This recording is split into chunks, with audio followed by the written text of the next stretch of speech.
Okay, what server you guys in? Or are you all in distant servers?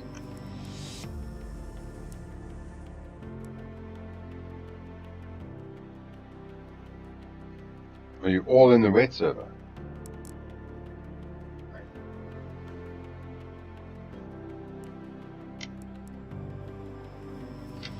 So, not the driver swap servers then, hey?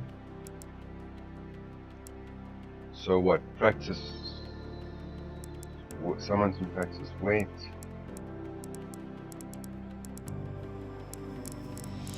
I only see one friend who's in practice wet, so that's Fraser. Yeah, then there's a. Yeah, then there's a practice night and a practice mid race. Those are the only other ones that I'm seeing.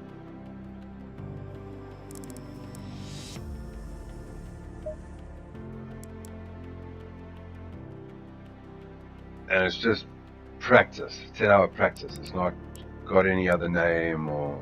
Okay. Okay, yeah, I can't see it like Fraser.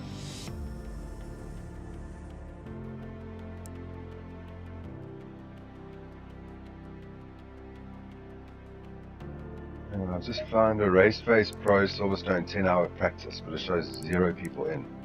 Let me try that one.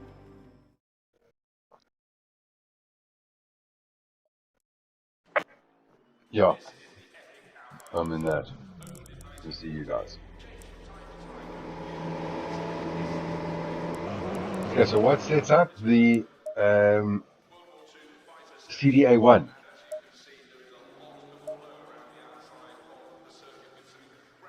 A1, RO1, yeah. Okay. No changes necessary, eh? Just fuel or what?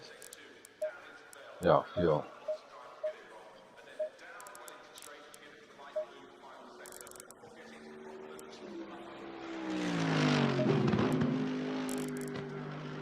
Okay, so I am live.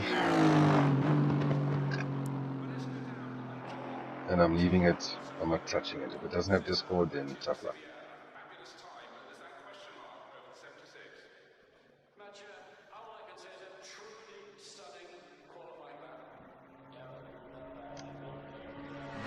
I've put it in the Discord chat, the latest stream.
You getting the hang of it there, phrase? Nevins's.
The drivers drinking is at 1:30.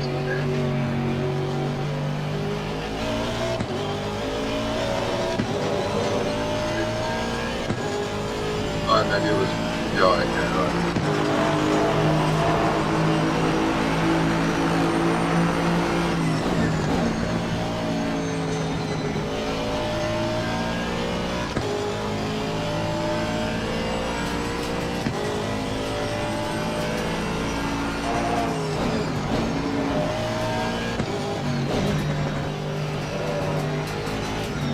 Been racing for a year, likes driving enthusiastic cars. Anything with a motor. I've been sim racing for a year. What else is there to say?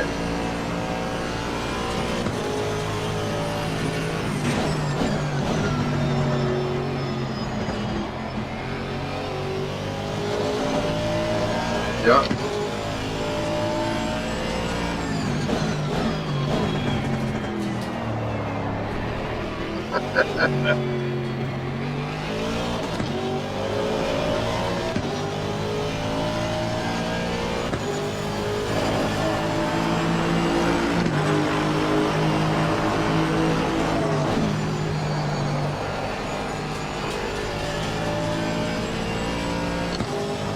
Yeah, it's an endurance injury, both in racing.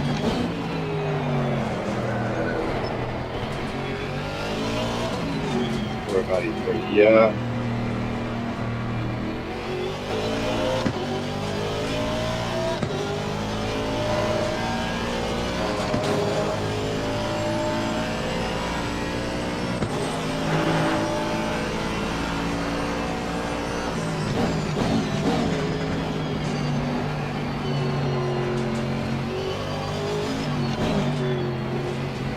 Right, so if you're on your phone, you might as well just copy the link from Discord to the live stream.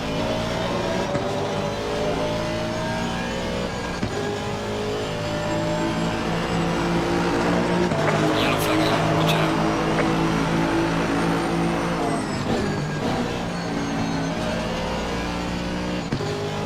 Yellow flag accepted.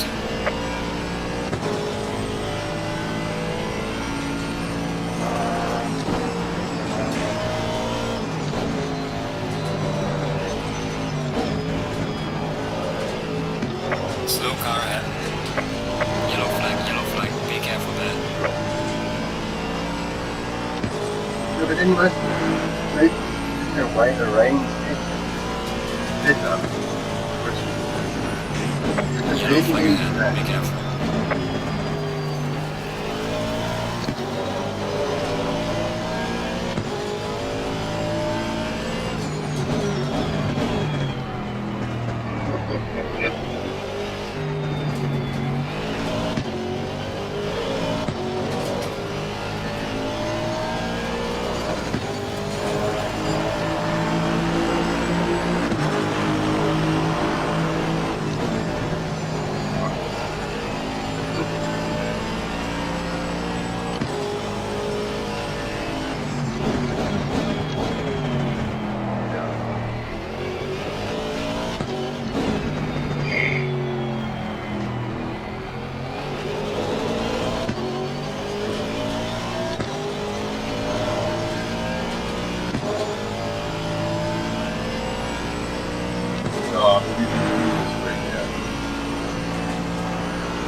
Johnny, you're doing 56-1. What did you say 56-1?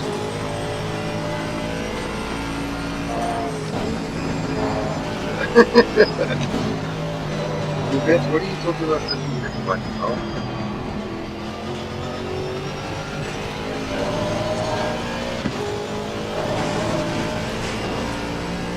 it's too late to trade my own team. I'd rather go out 10 hours and piss my fucking pants.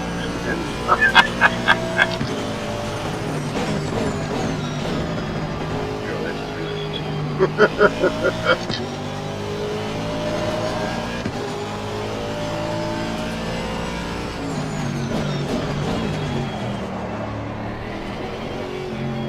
I do not get about 56-1.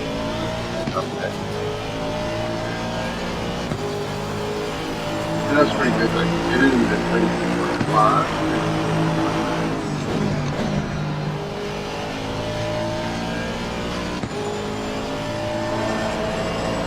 No, I've just gone out. Yeah, I've gone out. I haven't touched my side mission. But still, they all, within 2.2 of each other after a couple of laps. But I'm not really worried about my sounds right now. But Pebble fell.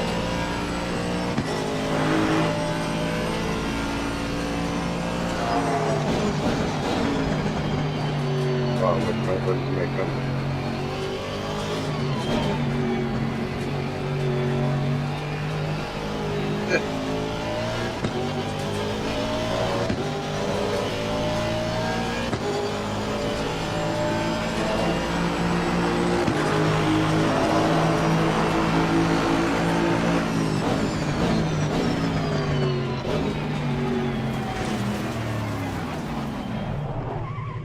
Okay, now do that and get my glasses.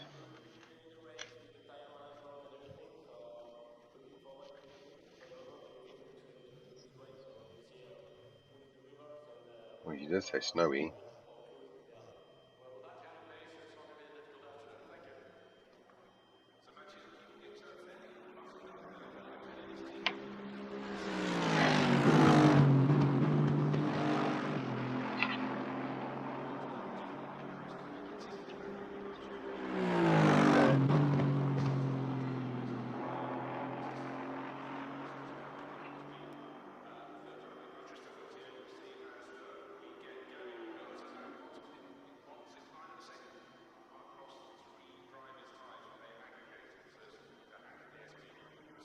Testing 17295 up your bum.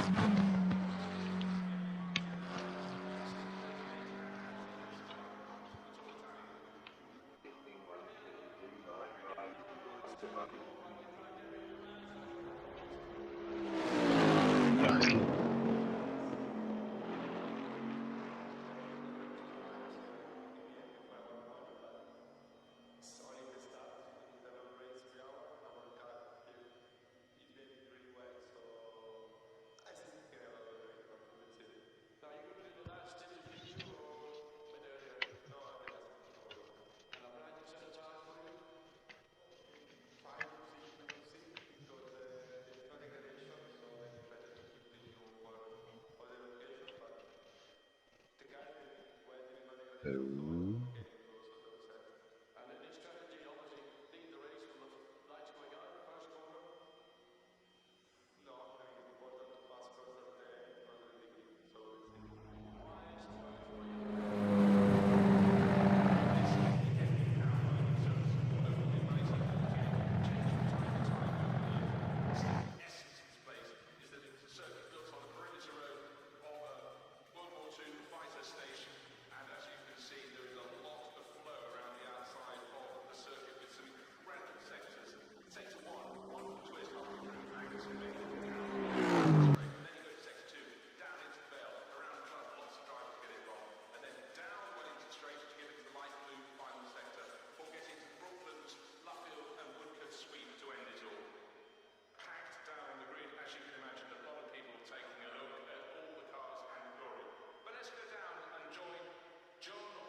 much.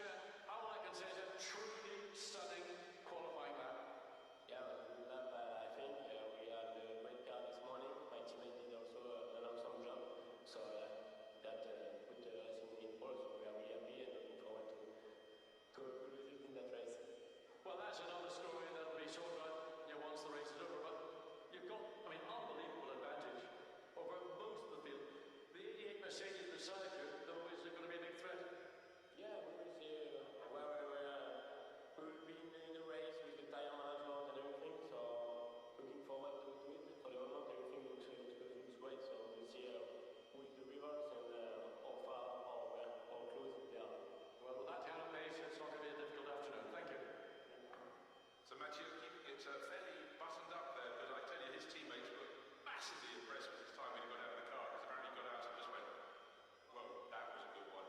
But do not underestimate, particularly Raffaele Marciello, who will be in the 88 car. It won't be started by the Italian racer. It will be, I was listening to Mr. Dulo started, but I think it ought to be the third driver in Manchester Fortier. We'll see as we get going, but that got within 0.169 of a second across the three drivers' tyres when they aggregated. So that ASP Mercedes seems to be at the sharp end. Let's go back down to Rossi again, because we wanted to hear from Raffaele Marciello, Mercedes 38, and Rossi has gone, not the tall Italian. Raffaele, again, another outstanding qualifying. You dragged every last out of performance out of the Mercedes. Yeah, it was a good quality for us to be P2. We had a good average lap time, so we can be happy for our quality, but it's only the start. It's a long race, 3 hours. Our car is behaving really well, so I think we can have a good race, but we will see. Now, are you going to do the last stint as usual or a bit earlier? No, the last always. And a brand new set of tyres for you?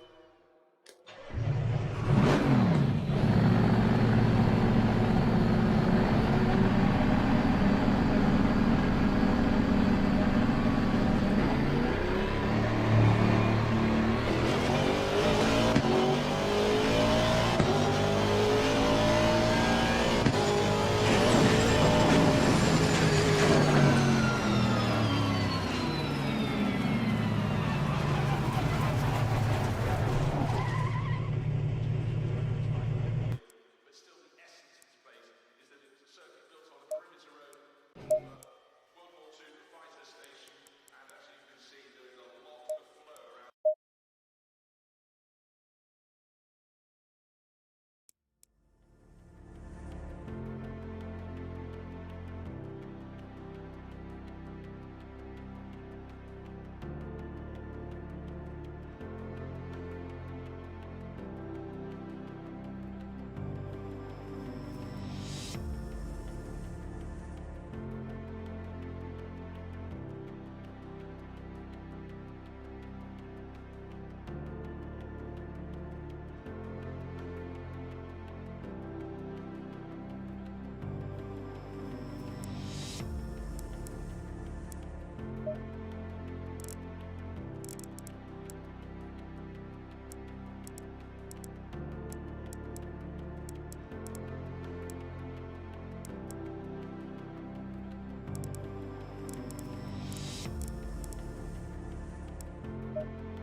This is the epic outline of Silverstone, opened in 1948, changed from time to time over the years, but still the essence of this place is that it's a circuit built on the perimeter road of a World War II fighter station, and as you can see, there is a lot of flow around the outside of the circuit with some incredible sectors. Sector 1, wonderful twist halfway through Maggots and Beckett, down on the long Angus Straight, and then you go to Sector 2, down into Bell, around the club, lots of drivers get it wrong, and then down Wellington Straight to get into the light blue final sector, before getting to Brooklands, Luffield and Woodcote Sweep to end it all. Packed down on the grid, as you can imagine, a lot of people taking a look at all the cars and the glory. But let's go down and join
second. Mark Prost was really good. Same T3 on the show. Let's go back down to Rossi again because we wanted to hear from Raffaele Marciello at Mercedes 38, and Rossi has gone not at all Italian.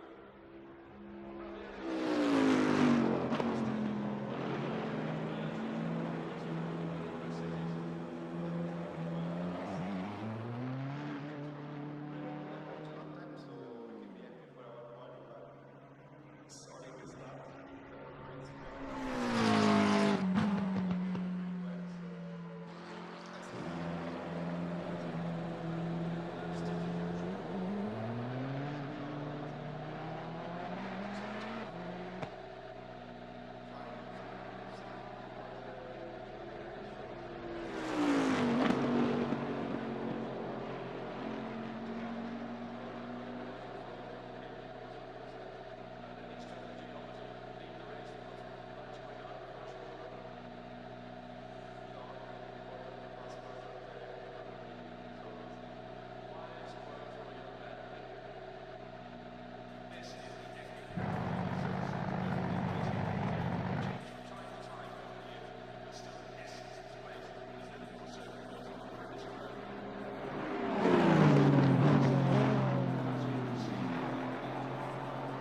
in Sector 2.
Yellow flag ahead, watch out in front.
Yellow flag in Sector 2.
in sector 1.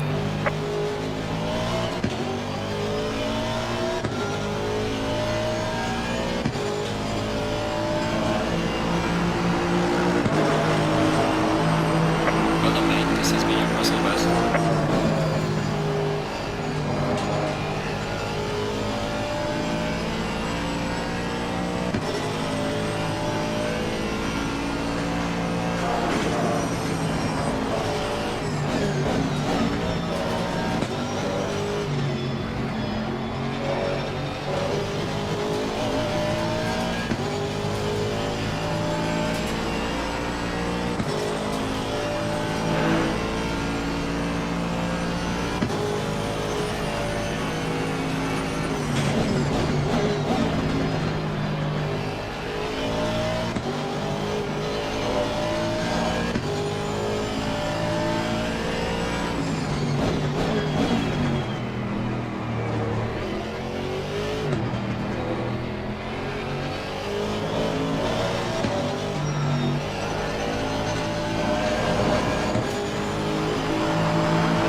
Match, all I can say is a truly stunning qualifying lap. Yeah, it was a good lap, I think. We had a great car this morning. My teammate did also an awesome job. So that put us in pole, so we are really happy and looking forward to repeating that race. Well, that's another story that'll be sorted out once the race is over. But you've got, unbelievable advantage over most of the field. The 88 Mercedes beside you, though, is going to be a big threat. Yeah, we will see we've been in the race with the tire management and everything, so looking forward to it. For the moment, everything looks great, so we'll see with the rivers and how far or how close they are. Well, with that kind of pace, it's not going to be a difficult afternoon. Thank you. So Matteo keeping it fairly buttoned up there, but I tell you, his teammates were massively impressed with his time when he got out of the car, because apparently he got out and just went, whoa, that was a good one.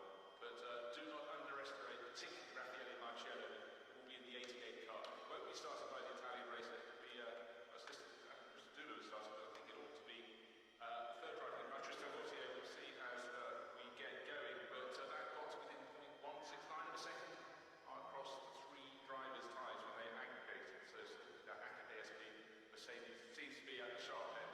Let's go back down to Rossi again, because we wanted to hear from Raffaele Marciello, the Mercedes 38, and what he has done, not the tall Italian. Raffaele, again, another outstanding qualifying. You dragged every last out of performance out of the Mercedes. Yeah, it was a good point for us to be in P2. We had a good average lap time, so we can be happy for our money, but it's only the start. It's a long race, 3 hours. Our car is behaving really well, so I think we can have a good race, but we will see. Now, you going to do the last stint as usual or a bit earlier? No, the last minute, always. And a brand new set of tyres for you? Fine, we don't see, because there is no degradation, so it's better to keep the new for other occasion, but the car is doing well, there is no degradation, so I think we can use also the set. And any strategy, obviously, lead the race from the lights going out, first corner? No, I mean, it's important to pass first at the end, not at the beginning, so we'll see. Wise words from a young man. Thank you. This is the epic outline of Silverstone, opened in 1948, changed from time to time over the years, but still the essence of this place is that it's a circuit built on a perimeter road of a World War II fighter station, and as you can see, there is a lot of flow around the outside of the circuit with some incredible sectors. Sector 1, wonderful twist halfway through Maggots and Beckett, down on the long Hanger straight, and then you go to Sector 2, down into Bell, around the club, lots of drivers get it wrong, and then down Wellington straight to get into the light blue final sector, before getting to Brooklands, Luffield and Woodford sweep to end it all. Packed down on the grid, as you can imagine, a lot of people taking a look at all the cars and glory. But let's go down and join John Watson with pole sitter Mattia Bassivia, a fabulous time, and there's that question mark over the 76. Match, all I can say is a truly stunning qualifying lap. Yeah, it was a good lap, I think. We had a great car this morning. My teammate did also an awesome job. So that put us in pole, so we are really happy and looking forward to repeating that race. Well, that's another story that'll be sorted out once the race is over. But you've got, unbelievable advantage over most of the field. The 88 Mercedes beside you, though, is going to be a big threat. Yeah, we will see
Green light. Go, go, go.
Green light. Give it all you can.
Green light, go, go, go. Yeah,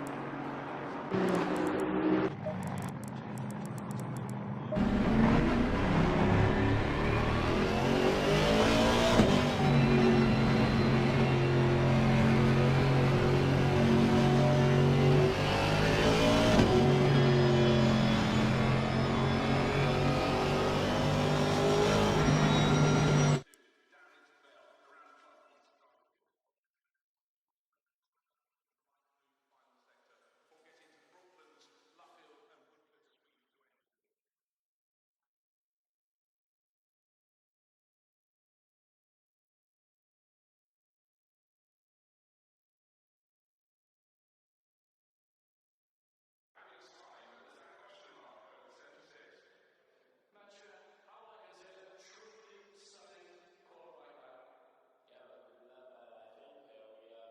that put us in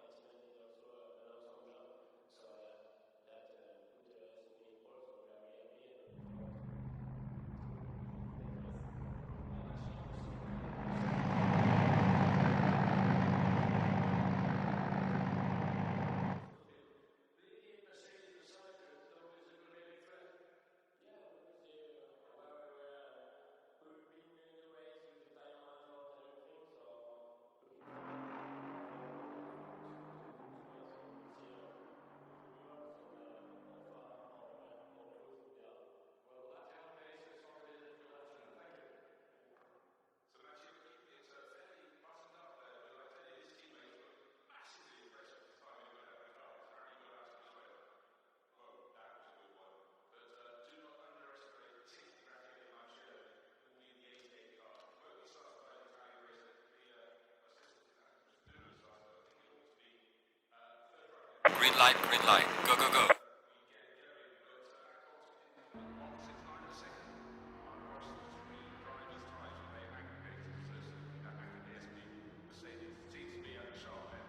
Let's go back down to Rossi again because we wanted to hear from Raffaele Marcello, Mercedes 38, and Rossi has gone.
Green light, give it all you can.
Green light, go, go, go.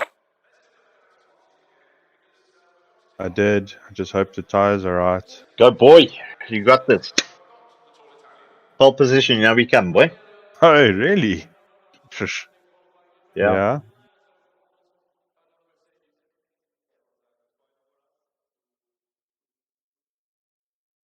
Yeah, I can't hear you, Mac. Yeah, we heard you when you spoke into the mic. I'm holding my. Yeah. Ouch. Live stream fail 101. Oh my god, yeah, it was super loud and quiet again, eh?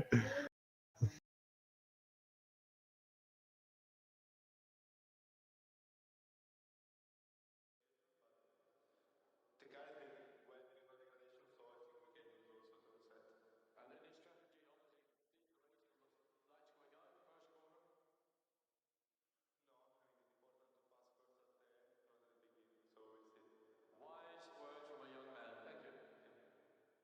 This is the epic outline of Silverstone. Opened in 1948, changed from time to time over the years, but still the essence of this place is that it was a circuit built on the perimeter road of World War II fighter station.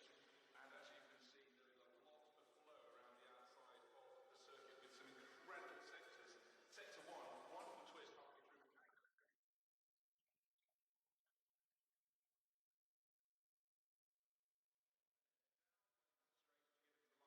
Final sector before getting to Brooklands, Luffield and Woodford Street to end it all. Taking a look at all the cars and glory. But let's go down and join John Watson with a total sector. Match, all I can say is a truly stunning.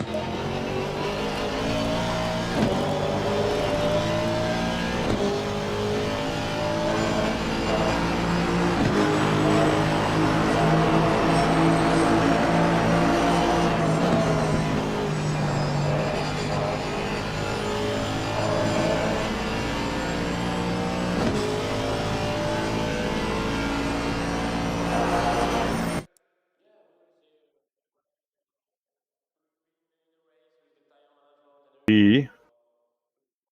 What's the While you. MFD? Oh, Jesus, I sorry. taught you that Yeah, last you night. did. Thank you for once you agreed, I told you something. Rain, 10 minutes. What? I said no rain.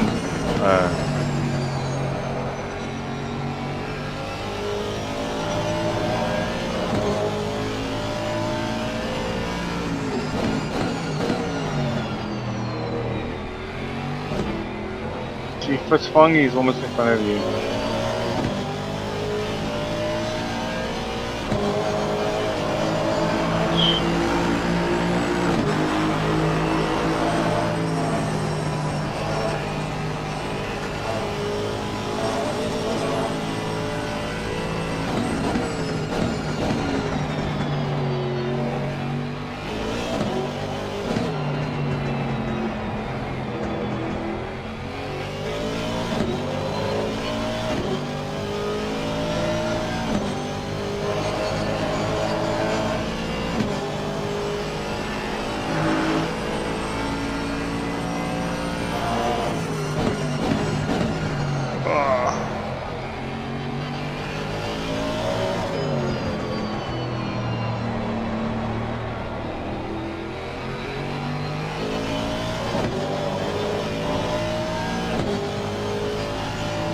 Didn't feel like a bad lap. What is it? What is it? Yeah.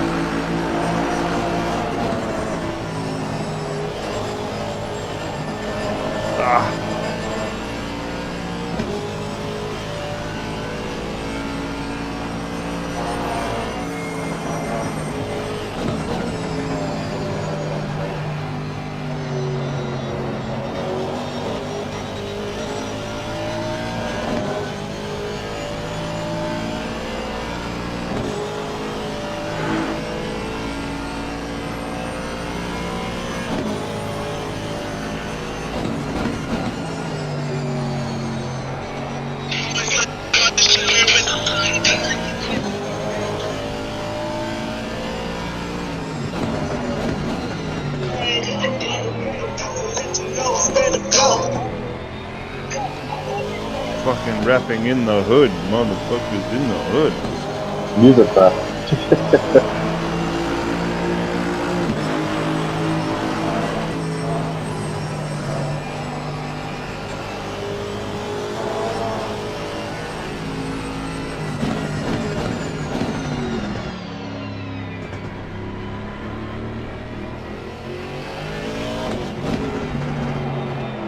How do you pronounce that guy's name? Shemitsky ski.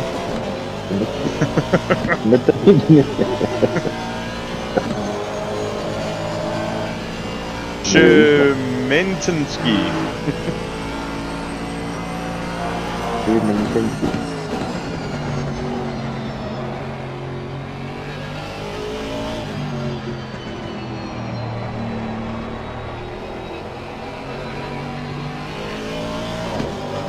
Quick.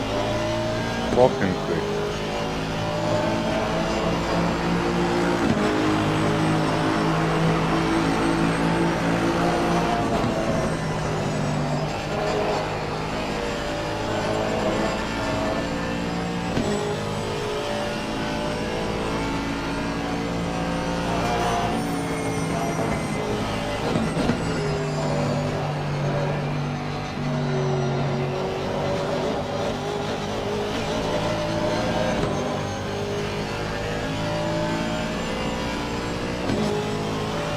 His name looks like Helsinki, but with a she.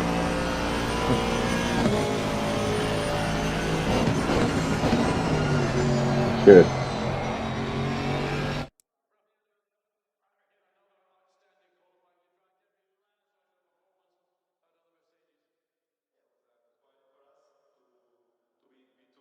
We had a good average lap time, so we can be happy for our quali, but it's only the start. It's a long race, 3 hours. Our car is behaving really well, so I think we can have a good race, but we will see. Oh. Trying something different there.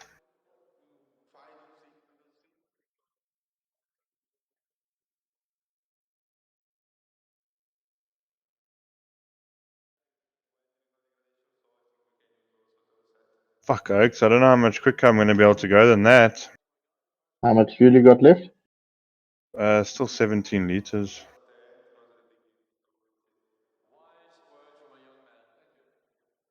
Time left in the session? 22 minutes.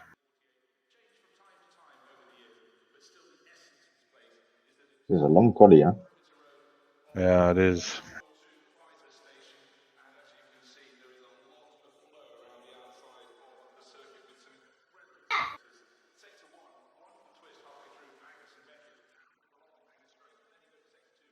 Oh.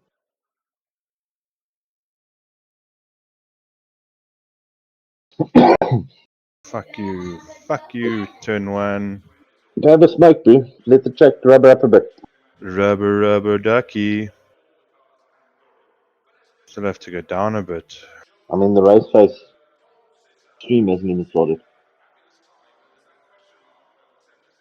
Where's our 56.6 there, Jesus.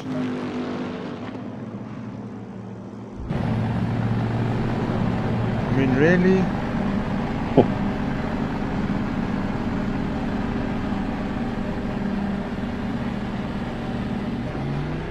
But when you did that time as your first lap, you can get it.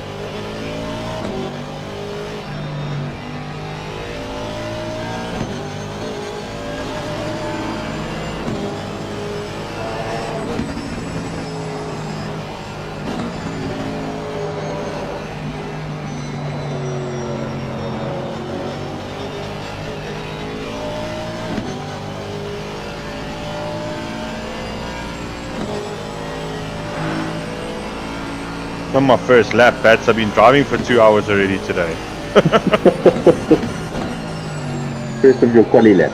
Yeah.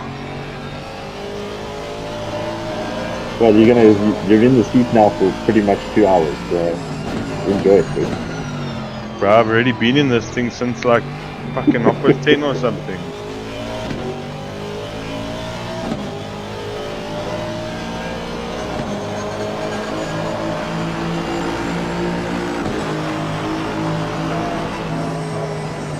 so bummed because, in my opinion, it's still a really good time, man. It's 10. Like, fuck.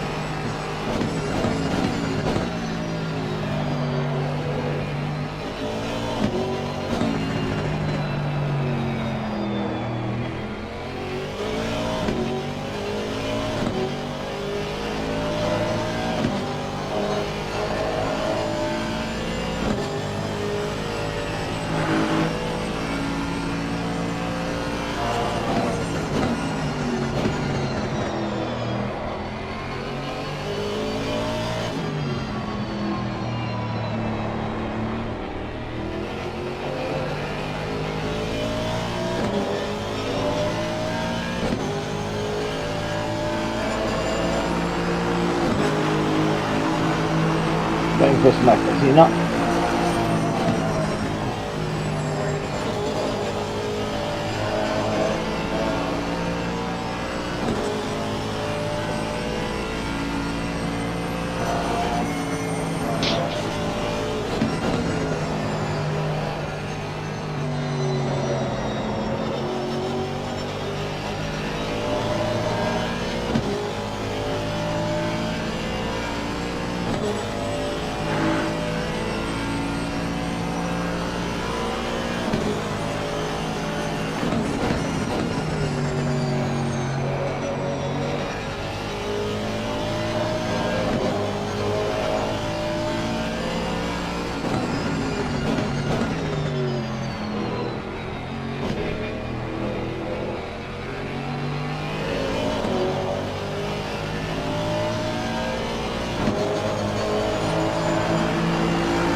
UK to try and give my hand a little bit more European commentary and get a little bit more involved in the scene on that side, while still, of course, Unbelievable.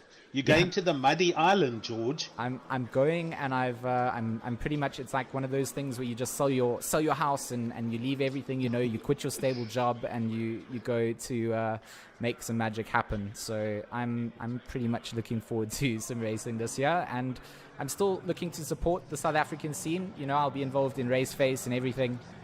From that side, it's one of those cool connectivity things that you can kind of do whatever you want from wherever in the world, and it is. It's time for a scenery change. But Stephen, you've been mighty quiet. A penny for your thoughts, mate. What you been thinking in this quali? Well, I've been taking a look at all the different vehicles and just trying to see how they can do it. And I mean, the top 8 under a second from each other. Arnav Visaki's still leading. We know Arnav Visaki is incredibly quick. And it's just interesting to see how close the racing is from just qualifying. I'm curious to see how the start is going to be, as everyone's got to really push it to the limit and try and get to the front. So I'm very curious to see how it's all going to end up in the long haul, and especially over a 10-hour period. We've got 4 minutes and 13 seconds left of the race, but now, is it going to be worth it of tuning down the engine mapping on the car to run a longer period of time at the start, or is most of the drivers going to leave it on the highest engine mapping and literally just give it everything they got until they run out of fuel and having to pull in the pit? So I'm curious to see what's going to happen there. But yeah, George, you're going to be going over to the UK, which is fantastic to hear, and get your hands dirty there. Hopefully you don't forget about Alan with his incredible works with his racing and the team there. We've also got Richard Herring, who's absolutely incredible as well, and also glad to have him in the box. So I'm curious to see what South Africans can do, and I think 2021 we're going to have a lot more South Africans scattered everywhere and being on the top of the charts in commentating, sim racing, and also just having the best leagues in the world. Well, Richard, I was literally just gonna ask you there. I mean, I'm trying to look for where your team's sitting at the moment here. Can you give me an indicator? There they are, sitting here in 19th at the moment. And one of them entered with the wrong car. So we're known as Mad Panda Motorsport for today.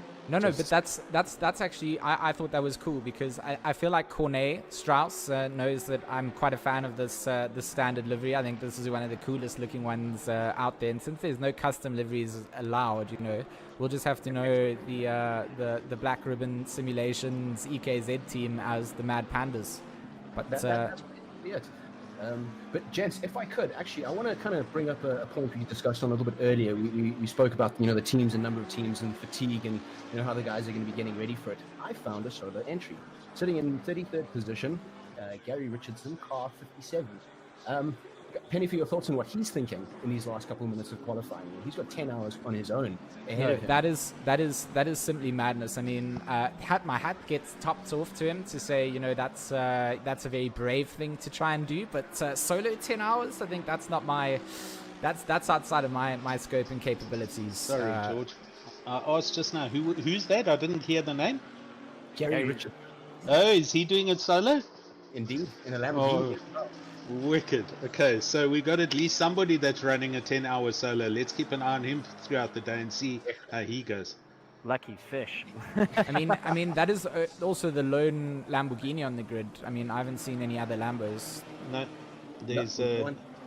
Yeah, there's only one Audi, one Honda, and one Lambo. This man doing a little bit of mowing of the grass. He is trying to do this as a solo mission, and that is going to be a crazy feat. I mean, 10 hours behind that. Well, you're going to get up from the sim rig after that, and you're certainly going to feel like you're going to have to stretch out.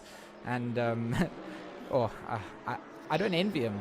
I don't think this is the first time he's done this. There's something ringing a bell about the 6 hour we had. I'm sure he did that solo as well.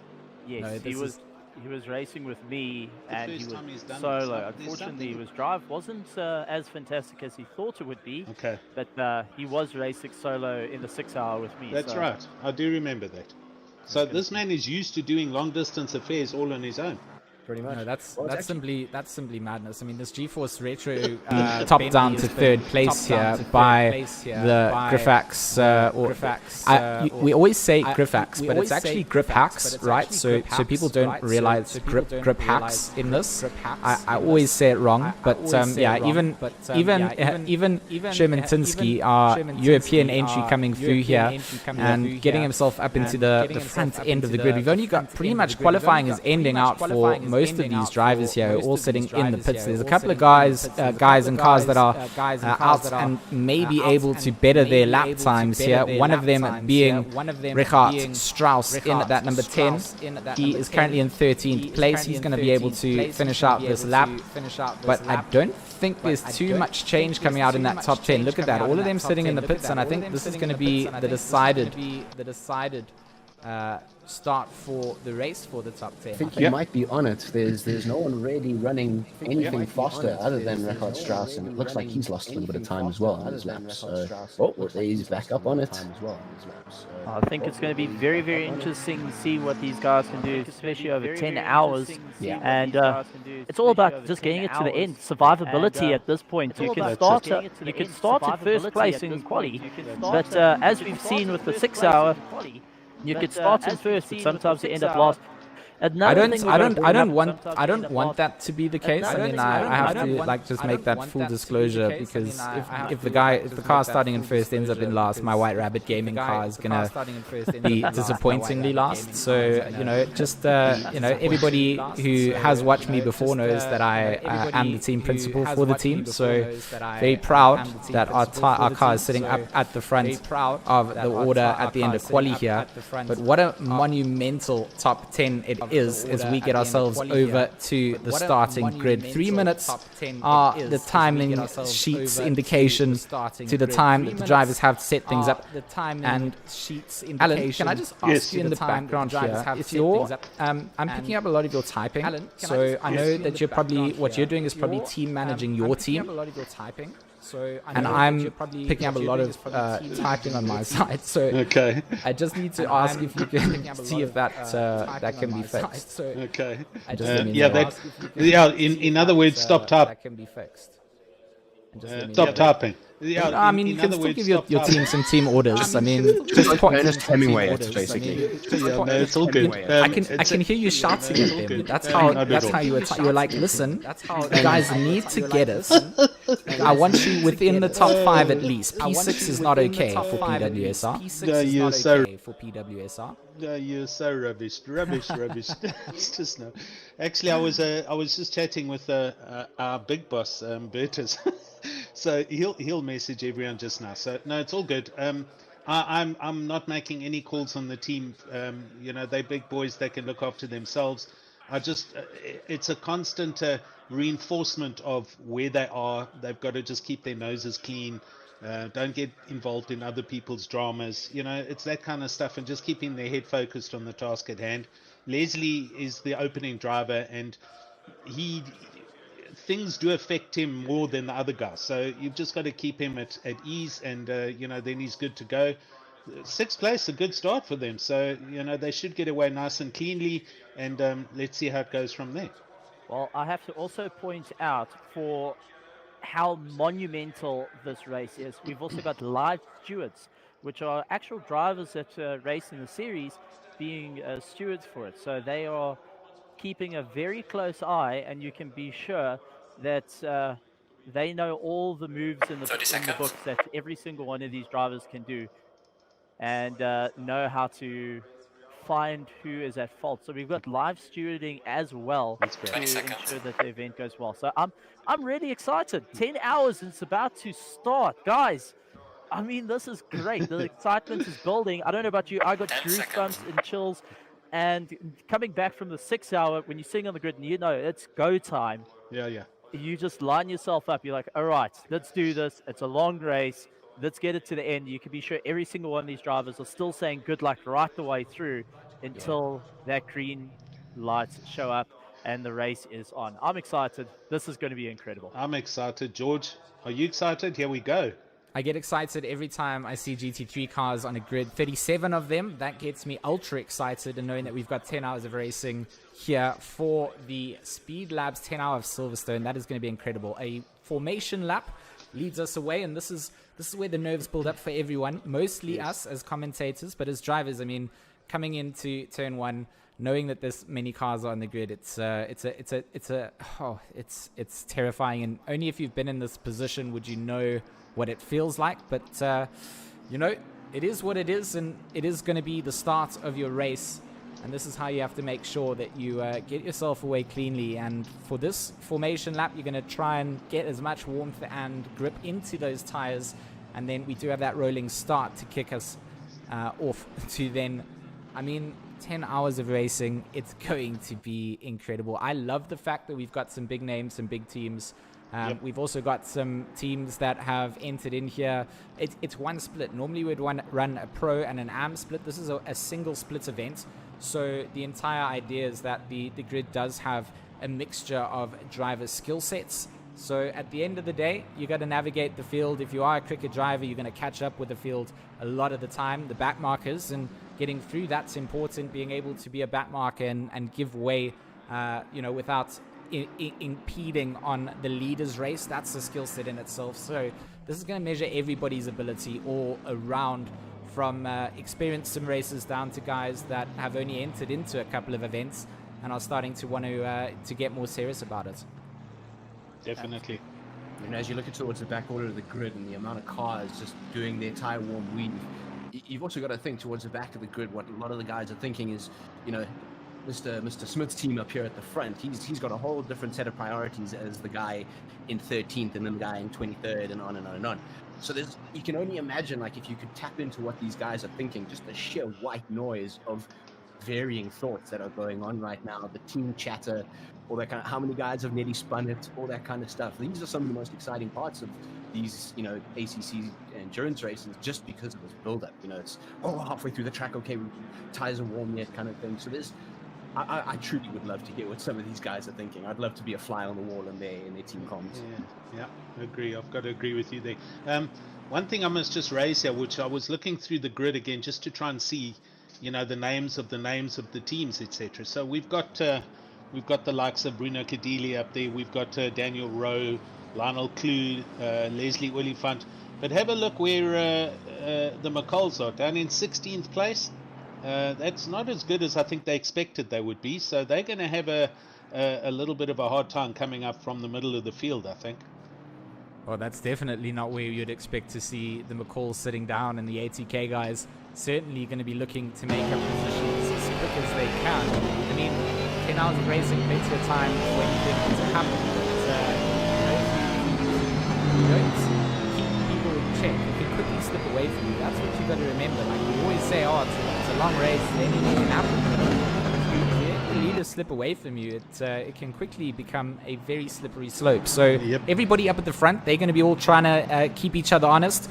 You got to capitalize on that. If you're in the mid pack, you got to hold on to them, because the more that they fight out, the more that they're not making up time to escape from you, and you can then plan your attack. So here we go, boys. Here we go, coming down at the end of the Wellington Straight into Brooklands and the field. We will be going live very shortly, 2 by 2.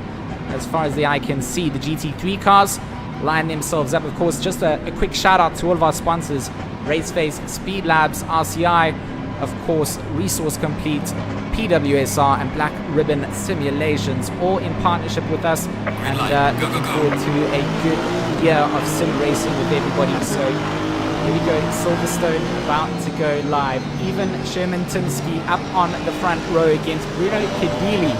Right, Rabbit Gaming. Gribax versus WRG. Daniel Rowe and Van Omen will line up on that second row. And there's going to be a tight start. All waiting for the green flags to wave, the green lights to drop. We will then get this endurance underway. And there we go, the race director indicating that we are underway. And here we go into turn 1. Bruno Cadili will have the inside line, but Sherman Tinsky will be chasing down and sitting in the slip. Daniel Rowe and Van Omen coming through as well, looking back down the rest of the order. Let's just check that everybody got away cleanly, because that's important. It does fantastic clean start.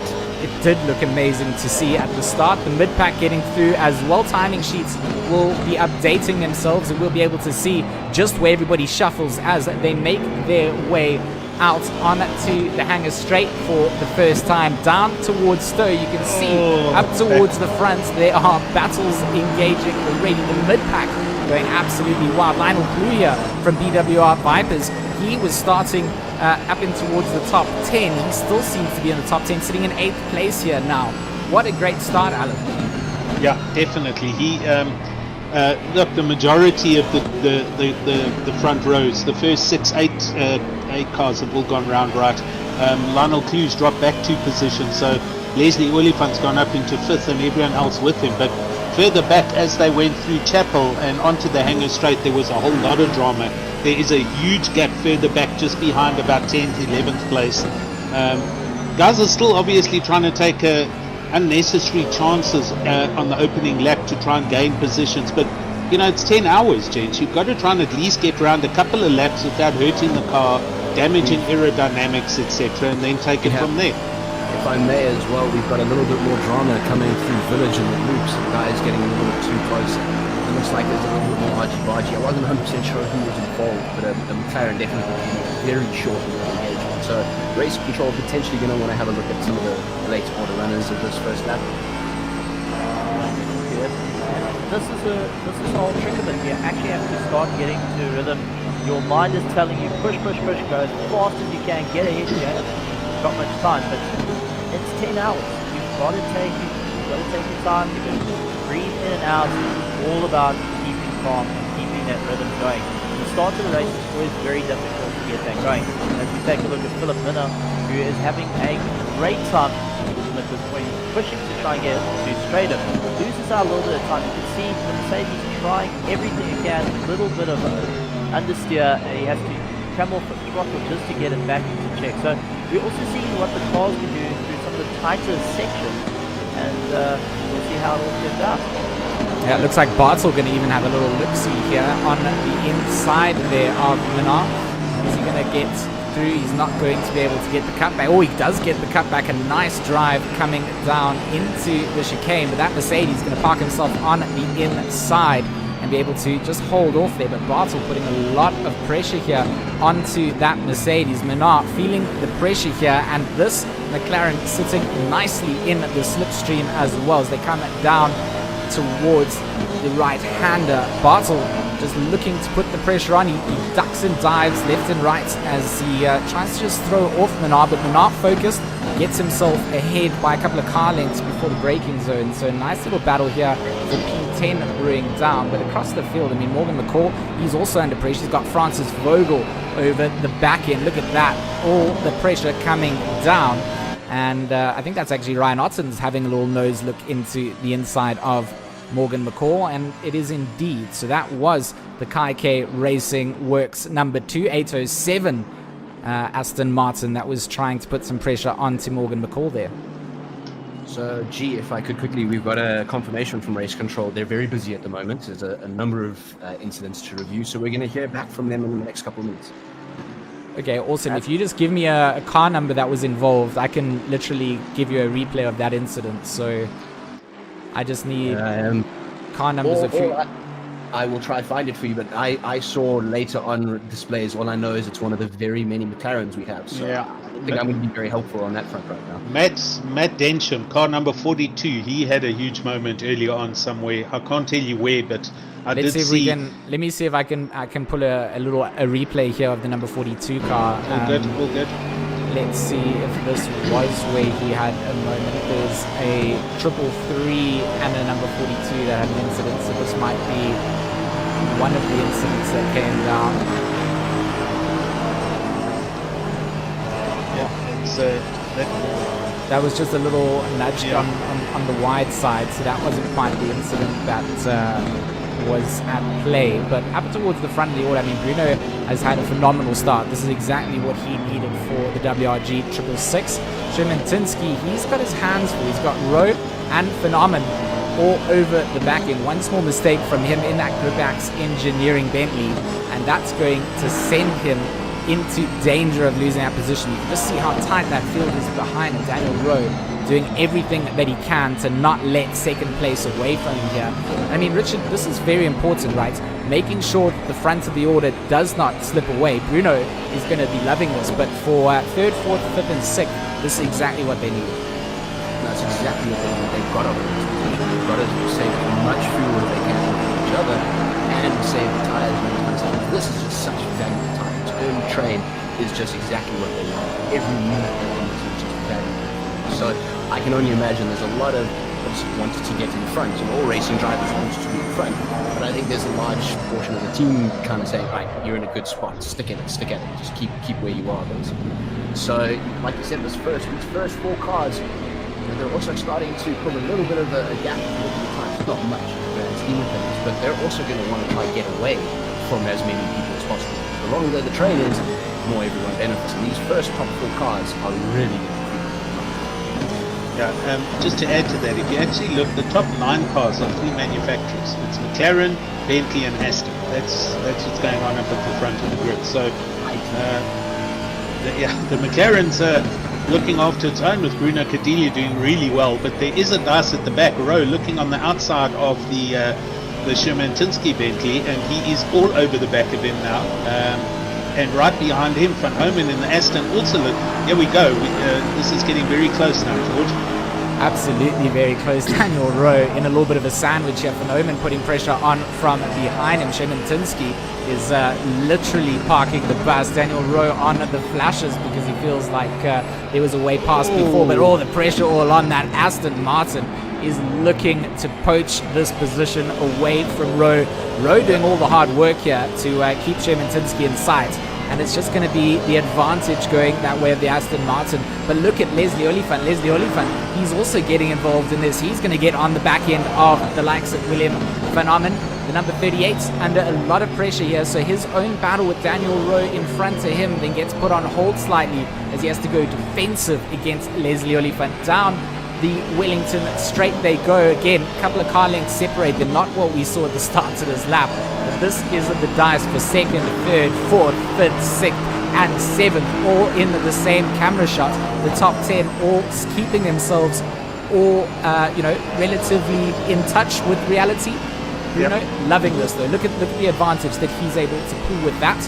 The McLaren up front then is going to really, really love this position, but so much pressure being put on here from the Dolking community, number 38. I love that we're talking about the pressure and the fighting and the knife fighting we've seen in the first 9 minutes and 15 seconds of a 10-hour race. So these guys are not holding anything back. They want to fight for what's theirs now. So I think our earlier predictions of survive, take it easy, and some of these guys have gone sharp. I'm going to send it at full tilt every single place I can. So if that's their strategy, cool. I think we'll just have to see how it evolves 6 hours later, 8 hours later, and then at the end, let's see who of the early pushers is left there. I'm very excited. Sorry, Steve, carry on. I was going to say another aspect you can get brought up in the chat is also the distance of drivers too. I know that on the cars from the Pine Cave, trying to run it 2 hours distance each to try and push it as far forward as possible, but I'm not sure if the other drivers are going to try and do 2 hours or they're going to just change drivers after the first pit.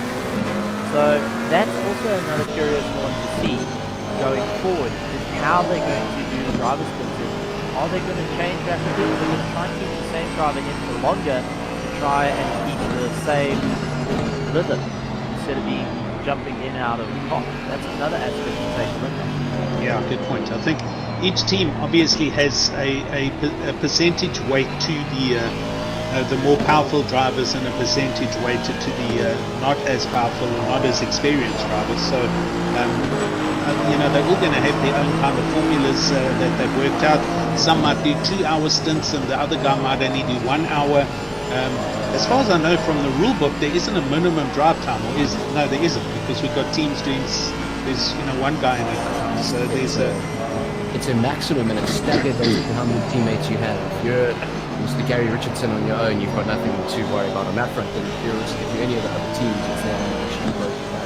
Let's see if I can find that for us right now. Yeah, you're right. I do remember seeing that. That's right. Yeah, there is definitely a maximum drive time. Here we go. So we've got with the two-man team, we've got a total of 6 hours the driver may do. You cannot do anything in 6 hours. 3 drivers, 4 hours, and 4 drivers for 3 hours. So those would be the limits of the individual. Yeah. What the other issue that I'm looking forward to see happen now, considering the manufacturers involved here in this these 9 or 10 cars, is how much longer can the Bentley run over the Aston and the McLaren? So is this going to be a pit stop war, or are these guys going to be running sensible tanks, or are the Bentleys running 120 and the Astons and the Mackeys only running 100 or 90 litres for that matter? So at the moment these 9 guys are kind of stretched out a little bit, but it is still the top 10, 11 cars are all within a second here, so it's still close, early days into this 10-hour race. Gregor is all over the back of the queue, trying to get by. Unfortunately, losing a little bit of time. And as the McLaren starts to pull away, Gregor was just off on the wrong line, and unfortunately, that's cost him a lot of time. So he's got to work back for it. And that's the thing to take a look at, is once you've got to try and keep your line and try not to lose time around it. And you can be sure a lot of these drivers are going to be focusing on getting consistent lap times and pushing themselves in that regard, because they've worked out, if I do a certain lap time with a certain amount of fuel, it means I can go for this period X amount of time. Yes. And it's very easy to break out of that when you're in a fight or you're in a tow with another car.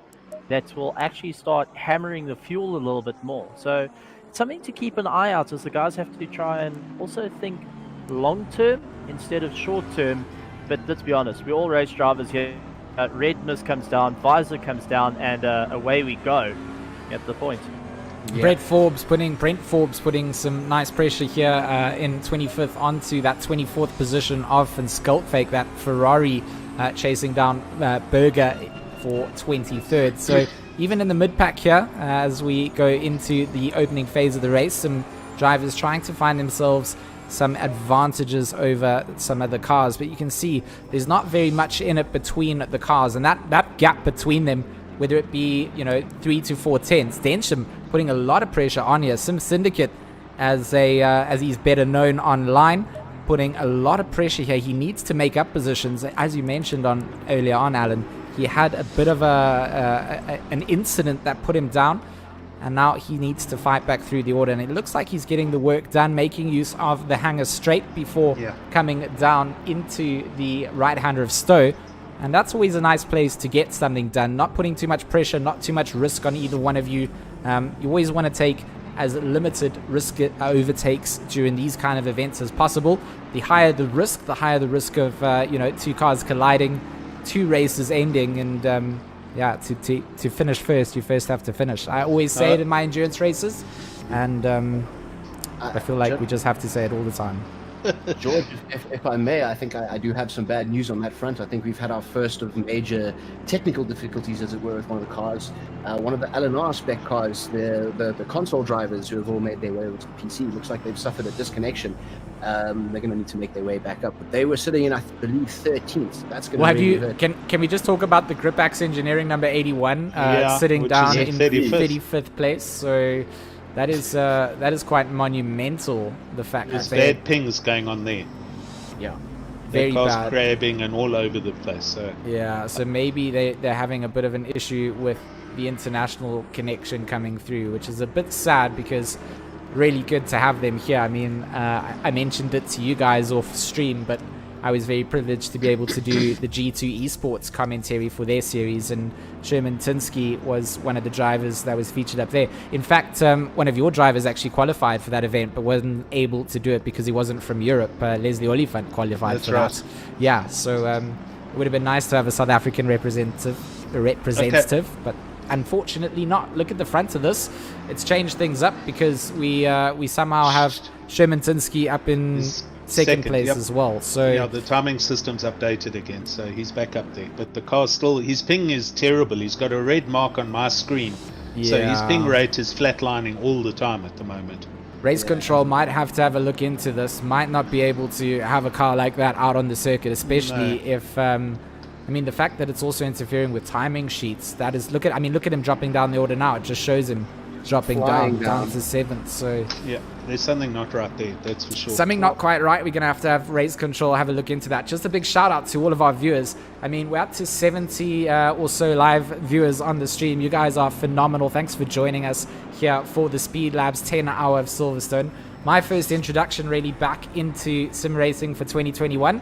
And joined by some very good friends here in the commentary booth, Alan Patterson, Richard Herring, and Stephen Koenig.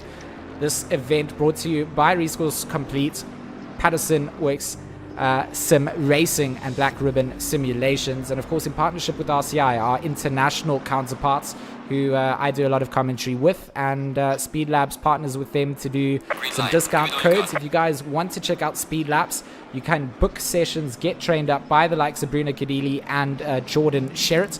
Go and shave some times off of your lap times. If you are here and you are enjoying yourselves, please don't be afraid to leave a thumbs up on the stream. We do appreciate all of the support, the shares. If you know your family's into sim racing, share it with them. If you know they're not into sim racing, share it with them anyway. Even if they dislike the stream, we don't mind. You know, engagement's engagement. So yeah, massive shout out to all of you guys. Alan, he's always our guy that goes and checks up on the live chat. So he will be going through some of the live messages that you guys are posting through. But we see them flooding through, and it's incredible to see. So massive shout out to all of you guys. We love you lots. And yeah, good 10 hours of racing still to go. 9 hours and 42 to be precise. This is exactly what we wanted to see. Battles up towards the mid-pack. Brandon Kruger and Gregor. They're putting pressure on each other. At number 97 Aston Martin and that 515 Bentley all over one another as they get into the midst of some traffic as well. Lionel Clue isn't the traffic that I was talking about, but in fact is a little bit of a cork in that bottle, slowing things up just a little bit. But great to see the BWR Vipers sitting here in 5th place, Alan. Yeah, I've been watching closely this 3rd, 4th, 5th place fight, and it changes dynamically with this Sherman-Tinsky connection issue. So he drops off the screen, then everyone promotes up 2 positions. And if you just have a look, Lionel Clue, Kruger and company, they're nose to tail right now. Everybody is very close. There's a gap that's formed behind the back of Leslie Oliphant to Lionel Clue. And I'm not too sure how race control are going to deal with the Sherman-Tinsky car in 2nd place, because as we saw earlier, it's jumping up and down the timing screens, and it might affect others close by on the track. Van Ommen's car has also dropped out of this, that Del King entry. I mean, we had Darren King also in this. I don't see them in this, and I think they've dropped out. If I look at the Discord chat, they had a disconnect. So, I mean, they were running up towards the front of the order as well. So that's a massive loss coming into this, and it does sadden me that some of our international invited guests aren't able to join us for the full duration. Sherman-Tinsky looks like he may have sorted out some of those connectivity issues. Not really bouncing around the circuit as much anymore, but he is certainly losing time if he doesn't focus out, because Daniel Rowe, I mean, we know that he's a talented driver. Who's lined up in that car as well? JC Krobler, Byron Lewis, and Johannes Kralin, as far as I understand. And we look at here, I mean, that is a massive team. So I saw JC Krobler shooting some shots earlier to me in the chat. He said the only way that my team can qualify in P1 is to coach drivers. Of course, I love a little bit of shots fired. We have Arno Visaki driving that WRG car with Bruno Cadilli and Jason Absmeyer, and